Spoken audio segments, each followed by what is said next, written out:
Hello students, welcome to CBSE class 7th। मैं हूं आपकी अनुष्या मैम और आज की क्लास में हम लोग सिविक्स के एक चैप्टर को स्टार्ट करने वाले हैं। तो हमारे चैप्टर का नाम है how the state government works and इस चैप्टर में आपको स्टेट गवर्नमेंट के बारे में काफ़ी कुछ बताया जाएगा। स्टेट गवर्नमेंट का मतलब क्या है, स्टेट गवर्नमेंट के क्या क्या फंक्शंस होते हैं, ये सारी चीज़ें इन डिटेल हम लोग इस चैप्टर में कवर करने वाले हैं। जिन भी बच्चों ने क्लास को ज्वाइन कर लिया है जल्दी जल्दी इस वीडियो को लाइक कर दो और हमारे चैनल को सब्सक्राइब कर दो ऐसे और भी क्लासेस के लिए। चलो तो स्टार्ट करते हैं हम लोग अपना lecture, how the state government works. Okay, तो ये जो पूरा चैप्टर है, इस चैप्टर में बेसिकली आपको स्टेट गवर्नमेंट के बारे में सब कुछ समझ लेना है। ठीक है, आपको बेसिक स्ट्रक्चर अच्छे से समझ लेना है क्योंकि यही कॉन्सेप्ट जो आपको अभी क्लास 7th में सिखाए जा रहे हैं आपको बड़े क्लासेस में जाकर काम आएंगे। ठीक है, तो आपको स्टेट गवर्नमेंट के बारे में सारा बेसिक स्ट्रक्चर समझ लेना है। अब सारे बुक्स में आप बच्चों के अलग अलग स्कूल्स में अलग अलग बुक्स हैं तो अलग अलग केस स्टडीज भी दे रखे होंगे, पर हाँ ओवरऑल आपको इस चैप्टर से क्या करना है, स्टेट गवर्नमेंट के बारे में सब कुछ समझना है। ओके, चलो तो समझना थोड़ा सा स्टार्ट करते हैं। अगर हम अपने इंडिया के गवर्नमेंट के बारे में बात करें तो हमारी जो इंडियन गवर्नमेंट है, हमारी इंडियन गवर्नमेंट का एक बेसिक स्ट्रक्चर है। ठीक है, अरे हाँ ठीक है, तो हमारी इंडियन गवर्नमेंट का एक बेसिक स्ट्रक्चर है। क्या है बेसिक स्ट्रक्चर? हम कहते हैं कि हमारी इंडियन गवर्नमेंट 3 लेवल्स पे काम करती है। ठीक है, 3 अलग अलग लेवल्स पर काम करती है। ठीक है, एक है सेंट्रल गवर्नमेंट। ठीक है, तो इंडियन गवर्नमेंट में एक लेवल को हम कहते हैं सेंट्रल गवर्नमेंट। सेंट्रल गवर्नमेंट को ही यूनियन गवर्नमेंट कहा जाता है। और क्या काम होता है सेंट्रल गवर्नमेंट का? सेंट्रल गवर्नमेंट पूरे इंडिया के लिए लेजिस्लेचर करती है, मतलब पूरे इंडिया के लिए कानून बनाती है। ठीक है, तो सेंट्रल लेवल पूरे नेशनल लेवल पर काम करती है। नेक्स्ट स्टेट गवर्नमेंट, ये हमारे चैप्टर का भी नाम है ना। चैप्टर में स्टेट गवर्नमेंट के बारे में बहुत कुछ पढ़ेंगे। स्टेट गवर्नमेंट एक स्टेट के लिए काम करती है। जैसे अगर मैं कहूँ बिहार गवर्नमेंट तो वो बिहार स्टेट के लिए काम करेगी। अगर मैं कहूँ केरला गवर्नमेंट तो वो केरला के लिए काम करेगी। तो ऐसे स्टेट गवर्नमेंट स्टेट के लिए काम करती है। इसके अलावा एक और लेवल ऑफ गवर्नमेंट है जिसको हम कहते हैं लोकल गवर्नमेंट। लोकल गवर्नमेंट क्या करती है? ये लोकल लेवल पे काम करती है, मतलब एक डिस्ट्रिक्ट का ध्यान रखना या डिस्ट्रिक्ट से भी नीचे एक गांव का ध्यान रखना, एक शहर का ध्यान रखना। इसमें आ जाता है हमारा पंचायत, नगर पालिका, म्युनिसिपैलिटी, ये सब। तो ये 3 लेवल होते हैं हमारे गवर्नमेंट के। इस चैप्टर में हमारा मेन काम क्या है? स्टेट गवर्नमेंट के बारे में सब कुछ समझ लेना। ठीक है, अब स्टेट गवर्नमेंट क्या, अभी मैंने आपको बताया स्टेट गवर्नमेंट क्या करती है, स्टेट लेवल पर काम करती है, एक स्टेट को संभालती है। ठीक है, और स्टेट गवर्नमेंट क्या क्या कर सकती है, स्टेट गवर्नमेंट के पास क्या क्या पावर्स हैं, स्टेट गवर्नमेंट के क्या क्या फंक्शंस हैं, ये सारी चीजें बहुत क्लियरली हम लोगों ने अपने संविधान में, कॉन्स्टिट्यूशन में लिख रखी हैं। ओके, चलो अब नेक्स्ट टॉपिक है हमारा लेजिस्लेचर इन स्टेट्स। ठीक है, लेजिस्लेचर इन स्टेट्स, इस टॉपिक को समझते हैं। अब इस टॉपिक को समझने के लिए सबसे पहले हमें इस वर्ड का मतलब पता होना चाहिए। क्या होता है लेजिस्लेचर? ठीक है, कुछ बहुत ही भारी सा अजीब सा शब्द लग रहा है, पर अभी आप इसे याद कर लो, समझ लो, पूरी जिंदगी एसएसटी में ये शब्द आता रहेगा। लेजिस्लेचर का मतलब होता है हमारे गवर्नमेंट का जो पार्लियामेंट का सिस्टम है। ठीक है, तो लेजिस्लेचर का क्या काम होता है? ये लोग हमारे लिए कानून बनाते हैं या फिर बने हुए कानून को थोड़ा सा बदलते हैं। ठीक है, तो मैं आपको थोड़ा और बेसिक से बताती हूँ। जैसे हमें 6th क्लास में बताया जाता था कि हमारे गवर्नमेंट के 3 हिस्से हैं, 3 ऑर्गन्स ऑफ द गवर्नमेंट। ठीक है, हमारे गवर्नमेंट के 3 हिस्से हैं। एक को हम कहते हैं लेजिस्लेचर। लेजिस्लेचर का क्या काम होता है? हमारे लिए कानून बनाना, हमारे लिए लॉज बनाना। ठीक है, सेकंड एग्जीक्यूटिव। एग्जीक्यूटिव का क्या काम होता है? लेजिस्लेचर ने जो कानून बनाया उसे सोसाइटी में इम्प्लीमेंट करना। Third judiciary. जुडिशरी मतलब आप लोगों ने सुना होगा ना कि हमारे इंडिया में सुप्रीम कोर्ट है, हाई कोर्ट है, डिस्ट्रिक्ट कोर्ट है। तो ये जो कोर्ट्स का काम होता है, जो जजेस का काम होता है, लोगों को इंसाफ देना, इसे हम जुडिशरी कहते हैं। ठीक है, तो लेजिस्लेचर इन स्टेट का क्या मतलब है कि स्टेट लेवल में हम लोग कानून कैसे बनाते हैं वो आपको इस टॉपिक में बताया जाएगा। ठीक है, तो स्टेट लेजिस्लेचर में क्या होता है, 2 हाउसेज होते हैं, ठीक है। आप ऐसे समझो कि 2 ग्रुप्स होते हैं जो कि एक स्टेट के लिए कानून बनाते हैं।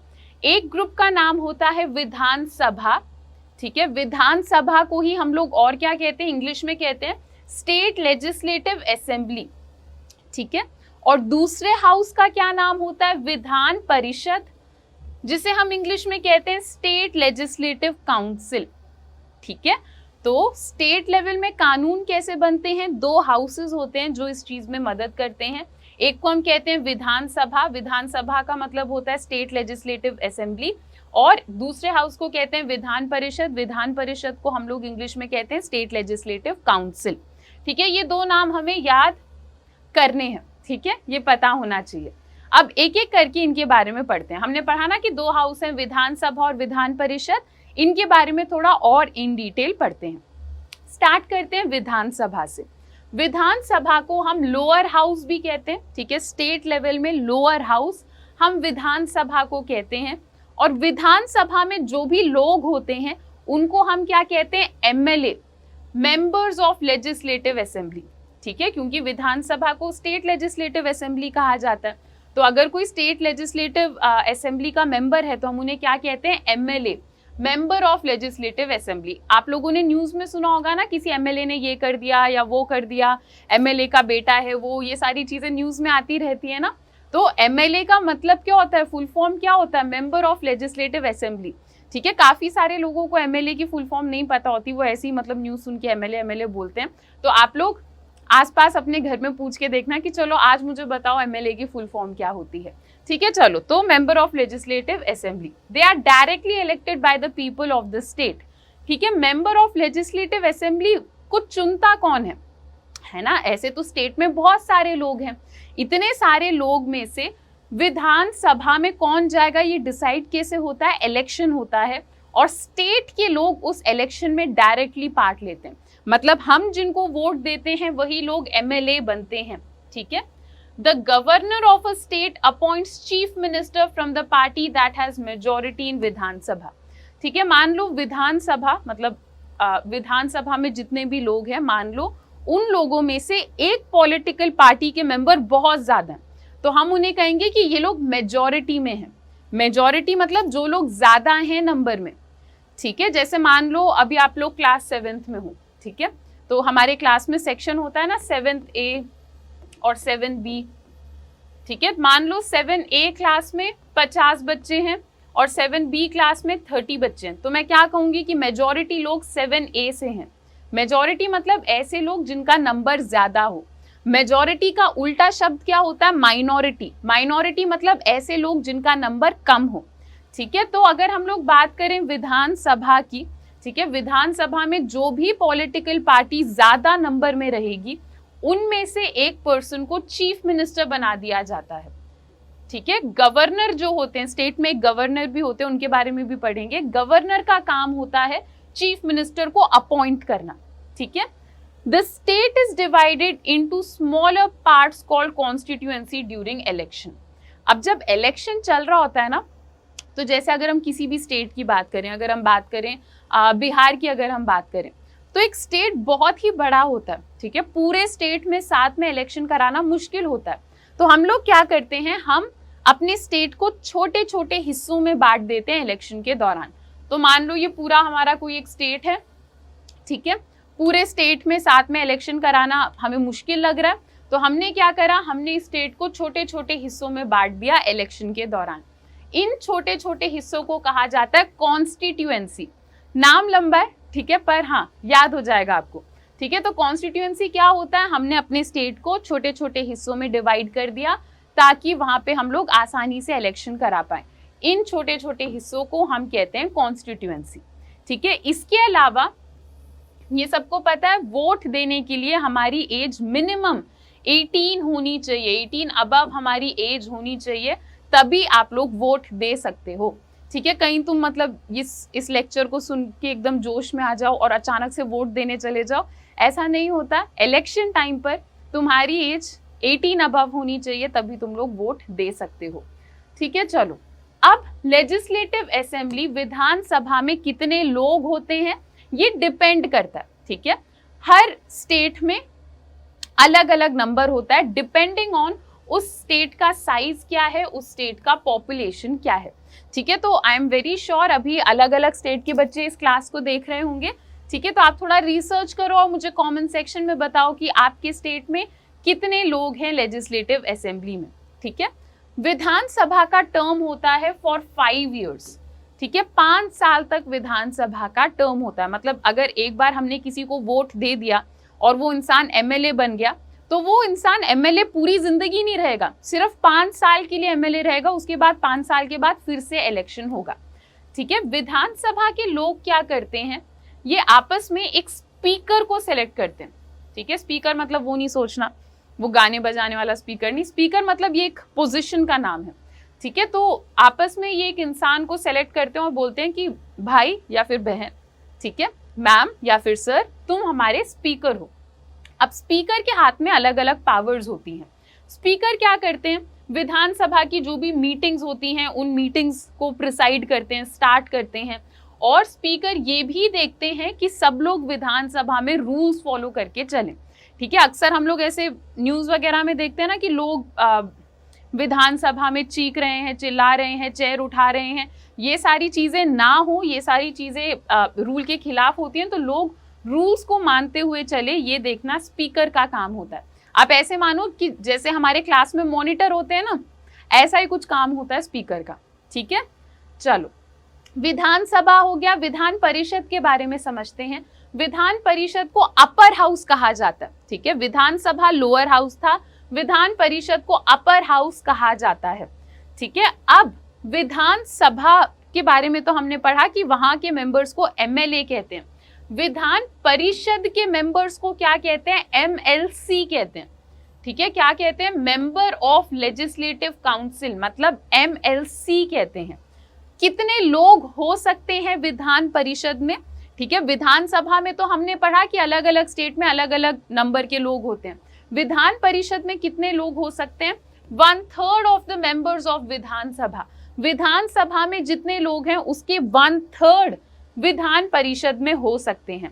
इनका इलेक्शन कैसे होता है, फिर से कंपेयर करो। विधानसभा के लोगों को तो हम वोट देते हैं, है ना, विधान परिषद के लोगों को हम वोट नहीं देते। ठीक है, गवर्नर, विधानसभा और लोकल बॉडीज के लोग वोट देकर विधान परिषद के लोगों को चुनते हैं। ठीक है, अब नेक्स्ट हमारा टॉपिक है विधानसभा, विधान परिषद। क्लियर हो गया है ना, कोई दिक्कत नहीं है। नेक्स्ट हम समझते हैं power and functions of state government. ठीक है, to make laws on the subject mention in the state list. ठीक है, तो हमारे संविधान में ना एक लिस्ट है। ठीक है, उसे हम कहते हैं स्टेट लिस्ट। और स्टेट लिस्ट में कुछ कुछ टॉपिक्स लिखे हुए हैं। उन टॉपिक्स के ऊपर, टॉपिक्स नहीं, हम उसे सोशल साइंस में कहते हैं सब्जेक्ट्स। ठीक है, उन सब्जेक्ट्स के ऊपर कानून बनाना स्टेट गवर्नमेंट का काम होता है। ठीक है, हमने संविधान में साफ साफ लिख रखा है कि किन चीजों के ऊपर स्टेट गवर्नमेंट कानून बना सकती है। It also exercises control over chief minister and council of minister. कुछ हद तक हमारी स्टेट गवर्नमेंट चीफ मिनिस्टर और काउंसिल ऑफ मिनिस्टर के ऊपर नजर रखती है। ठीक है, a chief minister and the council of minister can stay in power as long as they have majority in legislative assembly। ठीक है, जब तक विधानसभा में चीफ मिनिस्टर की पॉलिटिकल पार्टी मेजॉरिटी में है तब तक ही चीफ मिनिस्टर रह सकते हैं। ठीक है, अगर कभी विधान परिषद में ऐसा, विधानसभा में अगर ऐसा हो जाता है कि सारे पॉलिटिकल पार्टी के लोग कहें कि नहीं हमें तो चीफ मिनिस्टर नहीं पसंद, तो ऐसे में चीफ मिनिस्टर को हटना पड़ेगा। Vidhan Sabha can take decision related to finance of the state. State के फाइनेंस से रिलेटेड, मनी रिलेटेड जो भी डिसीजंस हैं, वो डिसीजंस कौन लेते हैं, वो विधानसभा के लोग लेते हैं। ठीक है, the process of law making by the state legislature. State legislature के लोग जो हैं वो कानून कैसे बनाते हैं वो जरा हम देखते हैं। ठीक है, तो पॉइंट 1, इंट्रोडक्शन ऑफ बिल। ठीक है, बिल का क्या मतलब है, बिल का मतलब है एक रफ प्रपोजल। ठीक है, कि हमारे कानून किस तरीके से होने चाहिए। ठीक है, प्रपोजल का मतलब कुछ और नहीं सोचना। ठीक है, रफ प्रपोजल का मतलब यहाँ पे ये है कि हमारा कानून किस टाइप का होना चाहिए। ठीक है, तो वो सारी चीजें हम बिल में लिखते हैं, ये ड्राफ्ट होता है। ठीक है, bill are of two types. हमारे बिल जो होते हैं वो दो तरीके के होते हैं, ordinary bill and money bill. Basically bill में ये होता है कि हम जो अब कानून बनाने वाले हैं उस कानून में क्या क्या होगा, ठीक है। Ordinary bill can be introduced by either of the two houses. जो ऑर्डिनरी बिल है वो दो हाउसेस में से कोई भी इंट्रोड्यूस कर सकता है, ठीक है। दो हाउसेस कौन कौन से थे, भूल तो नहीं गए, ठीक है। विधानसभा और विधान परिषद, ये हमारे दो हाउसेस हैं।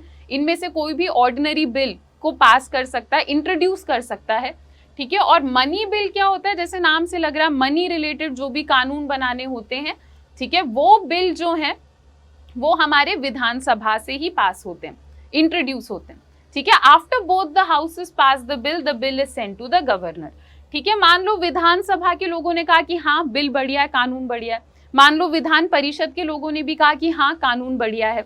उसके बाद ये कानून गवर्नर को दिखाया जाता है, ठीक है। अगर गवर्नर कहते हैं कि हाँ ये चीज बढ़िया है, तभी वो चीज इंप्लीमेंट हो पाती है, ठीक है। अगर गवर्नर मना कर दे तो वो बिल अटक जाता है, ठीक है, फिर वो कानून नहीं बनता, ठीक है, उसका फिर अलग प्रोसेस होता है। ओके, तो मतलब जैसे हमारे घर में मम्मी या पापा की चलती है ना, वैसा ही कुछ है कि आपने देखा, आपको लगा कि हाँ हाँ ये तो बढ़िया है, आपके भाई या बहन ने देखा, उनको लगा हाँ हाँ ये भी बढ़िया, फिर बाद में मम्मी या पापा एक फाइनल चीज बोलते हैं ना कि ये चीज करनी है या नहीं करनी। तो वैसे ही गवर्नर हमारे स्टेट में जो बिल हैं उनको एक्सेप्ट करते हैं। अब bill can not become law without the governor's assent, ठीक है। एक बिल कानून नहीं बन सकता जब तक गवर्नर हाँ नहीं कह देते, ठीक है। The executives of the state, ठीक है, स्टेट के जो एग्जीक्यूटिव्स हैं उनके बारे में बात करते हैं, ठीक है। एग्जीक्यूटिव्स का क्या मतलब था, मैंने आपको बताया, ऐसे लोग जो कानून को सोसाइटी में इंप्लीमेंट कराते हैं। The basic structure of state government involves governor acting as the head of the state and carrying out his functions, ठीक है। तो स्टेट गवर्नमेंट में क्या होता है, जो गवर्नर होते हैं वो स्टेट के हेड की तरह होते हैं, ठीक है, और वो अलग अलग फंक्शंस कैरी करते हैं। पर सारे फंक्शंस वो कैसे कैरी करते हैं, चीफ मिनिस्टर और काउंसिल ऑफ मिनिस्टर से एडवाइस लेकर, ठीक है। तो गवर्नर अकेले सारी चीजें नहीं करते छुप छुपा कर, वो चीफ मिनिस्टर और काउंसिल ऑफ मिनिस्टर से एडवाइस लेने के बाद वो सारी चीजें करते हैं। गवर्नर के बारे में थोड़ा सा और हम लोग इन डिटेल पढ़ते हैं। गवर्नर को हम लोग क्या कहते हैं, head of the state executive, state executive के हेड होते हैं। स्टेट में जो भी फंक्शंस करे जाते हैं वो गवर्नर के नाम पर करे जाते हैं। The governor of the state is appointed by the president of India, president जो होते हैं हमारे इंडिया के वो अपॉइंट करते हैं गवर्नर को।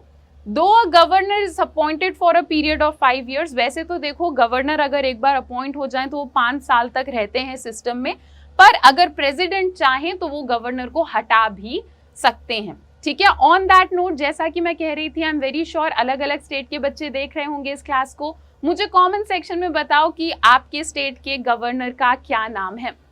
ओके, चलो, powers and functions of the governor, governor के पास क्या क्या पावर्स रहती हैं, क्या क्या फंक्शंस रहती हैं, तो ये तो मैंने आपको बता दिया। गवर्नर क्या होते हैं, स्टेट के हेड होते हैं, स्टेट में जो भी कानून बनते हैं वो सब गवर्नर के नाम पर बनते हैं।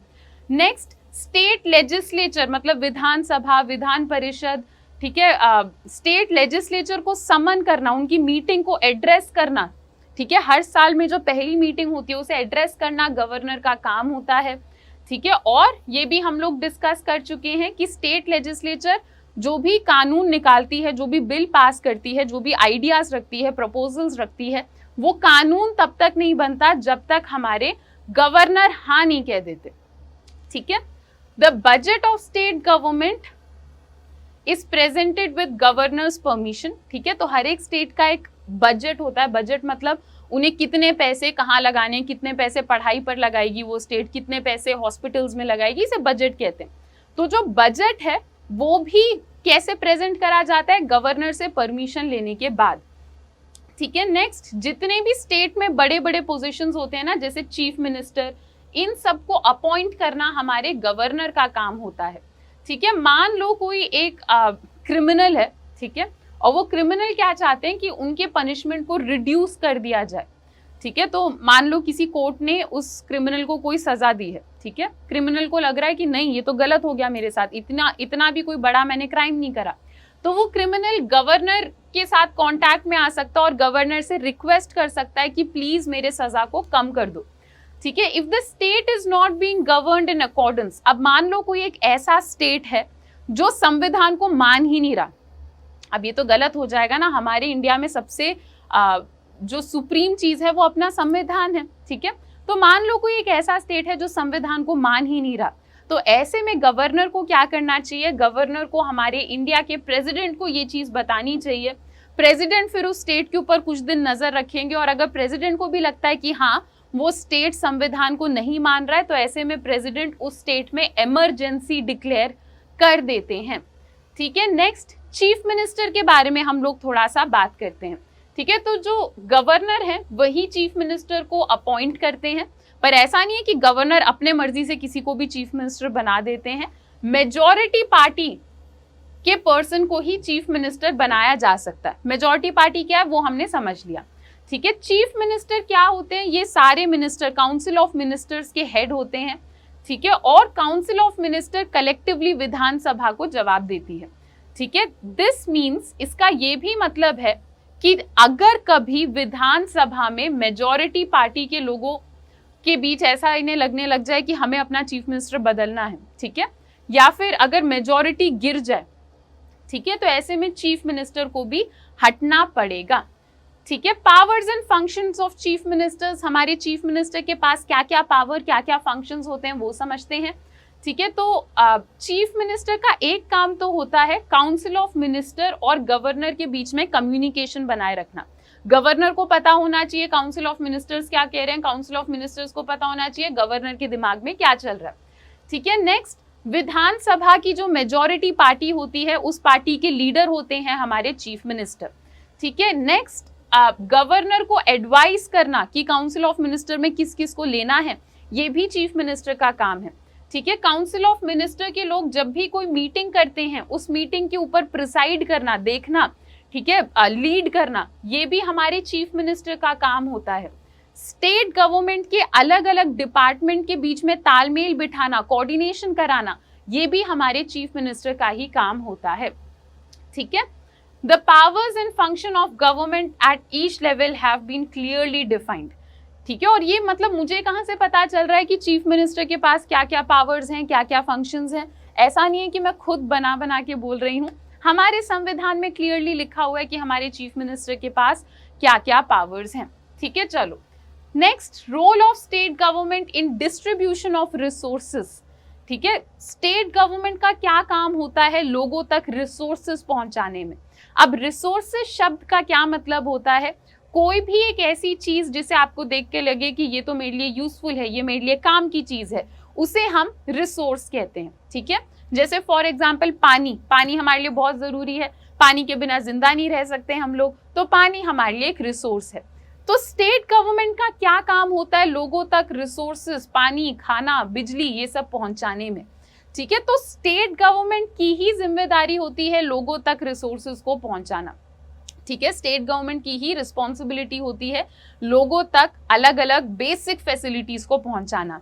हेल्थ केयर, ये देखना कि उनके स्टेट के लोगों को अच्छी हेल्थ मिल रही है, अच्छी पढ़ाई मिल रही है, स्टेट के लोगों को जॉब मिल रही है, एक डिसेंट लाइफ, एक अच्छी लाइफ जीने के लिए जो भी रिसोर्सेज हैं, ठीक है, खाना पानी, वो सारी चीजें स्टेट के लोगों को मिल रही हैं, ये देखना हमारे स्टेट गवर्नमेंट का काम होता है, ठीक है। तो हमारी स्टेट गवर्नमेंट, आपने देखा भी होगा हम सबके स्टेट में गवर्नमेंट हॉस्पिटल्स होते हैं, ब्लड बैंक्स होते हैं, ठीक है, गवर्नमेंट डॉक्टर्स भी होते हैं, वेल ट्रेन्ड नर्सेज भी होते हैं, ठीक है। गवर्नमेंट का पूरा सेटअप होता है जिसके थ्रू वो हमारे हेल्थ का ध्यान रखते हैं।